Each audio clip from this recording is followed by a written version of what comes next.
अस्सलाम वालेकुम तलबा।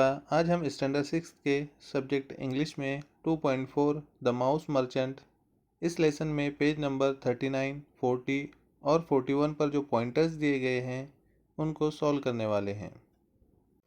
Question number 1, listen to the story carefully. यहाँ पर हमें कहा गया है कि स्टोरी को ध्यान से सुनिए। अंडरलाइन और note the words that you do not understand.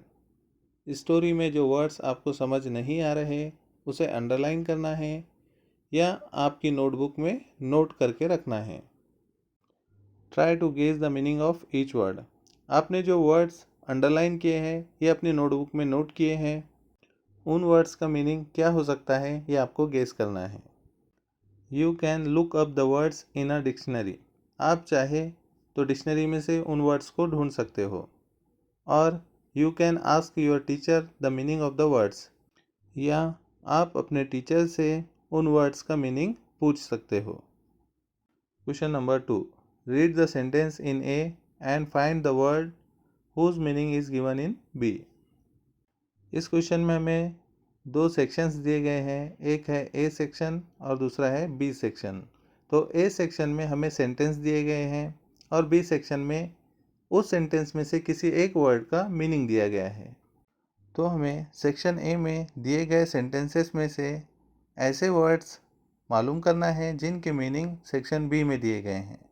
तो आइए इस क्वेश्चन को सॉल्व करते हैं। फर्स्ट सेंटेंस है, once a rich man was scolding his lazy son. B section में जो मीनिंग दिया गया है वो है शाउटिंग एंग्रीली। इसके लिए जो वर्ड सेंटेंस में इस्तेमाल हुआ है वो है स्कोल्डिंग। सेकंड सेंटेंस है, Soma Dutta was a poor orphan boy. Section B में मीनिंग दिया गया है person who has no parents और क्लोज रिलेटिव्स। इसके लिए सेंटेंस में जो वर्ड इस्तेमाल हुआ है वो है ऑर्फन। नेक्स्ट सेंटेंस है, that's good payment for this simple fare. B section में मीनिंग दिया गया है फूड। इसके लिए सेंटेंस में जो वर्ड इस्तेमाल हुआ है वो है फेयर। नेक्स्ट सेंटेंस है, he needed wood to burn in his furnace. Section B में जो मीनिंग दिया गया है वो है place where a potter bakes his bricks pots etcetera. इसके लिए सेंटेंस में जो वर्ड इस्तेमाल हुआ है वो है फर्नेस। नेक्स्ट सेंटेंस है, some of them paid him cash while others paid him in kind. Section B में जो मीनिंग दिया गया है वो है in the form of things articles grain etcetera. इसके लिए सेंटेंस में जो वर्ड इस्तेमाल हुआ है वो है इन काइंड। इस तरह से आपको ये क्वेश्चन सॉल्व करना है। नेक्स्ट है question number 3, quiz your teacher with the help of the lesson. यहाँ पर कहा गया है कि लेसन की मदद से अपने टीचर से सवालात पूछिए। इस क्वेश्चन में हमें दो सेक्शंस दिए गए हैं।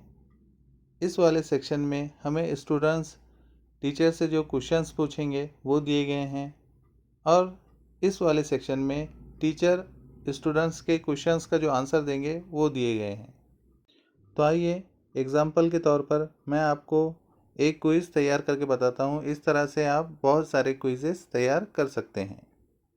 पहला क्वेश्चन आप इस तरह से पूछ सकते हो, व्हाट डज वेल्दी मीन, और what's the meaning of wealthy.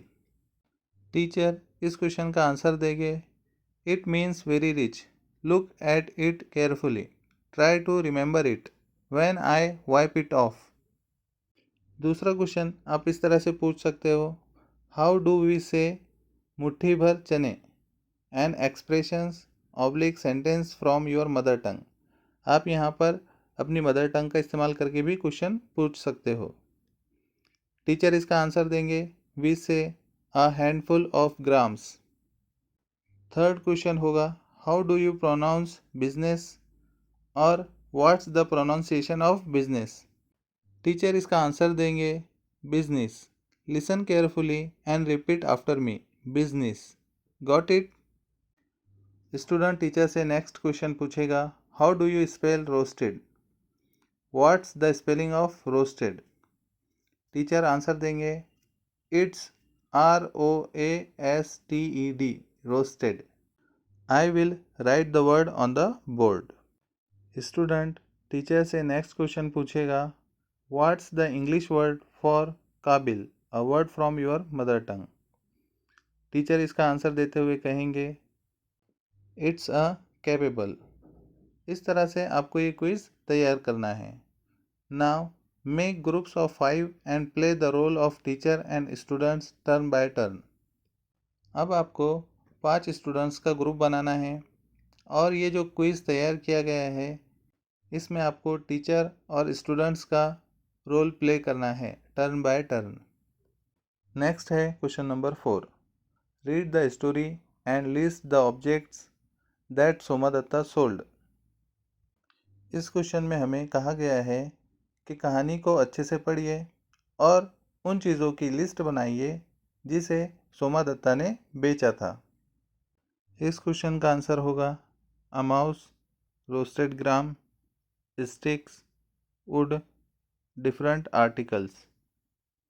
Next है question number 5, present the story of Soma Dutta in the form of a flow chart that shows his progress, use 5 to 8 steps.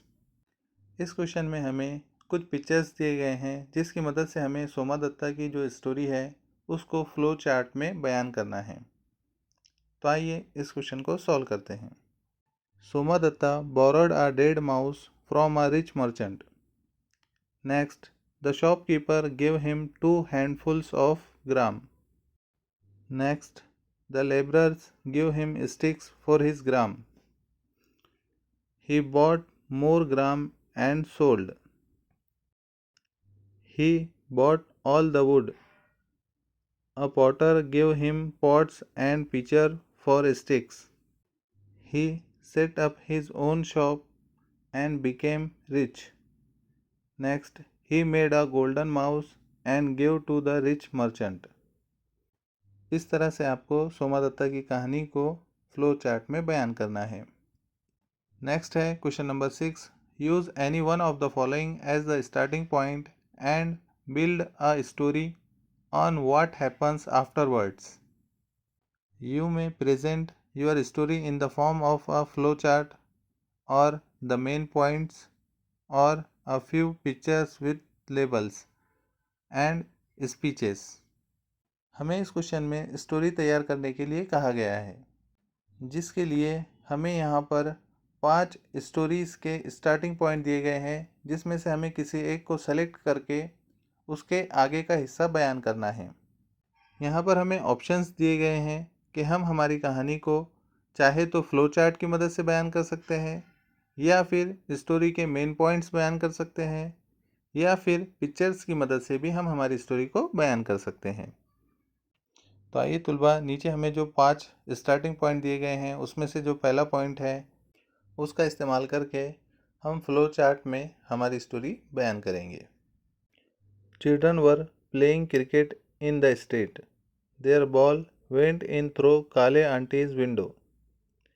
Samir went up to Kale auntie, requested auntie to give the ball. She was angry, refused to give the ball. Samir promised not to hit so high, pretended to weep. Auntie felt pity, returned the ball. इस तरह से आपको जो 5 starting points दिए गए हैं उनमें से किसी एक को सेलेक्ट करके उसके आगे की कहानी बयान करना है।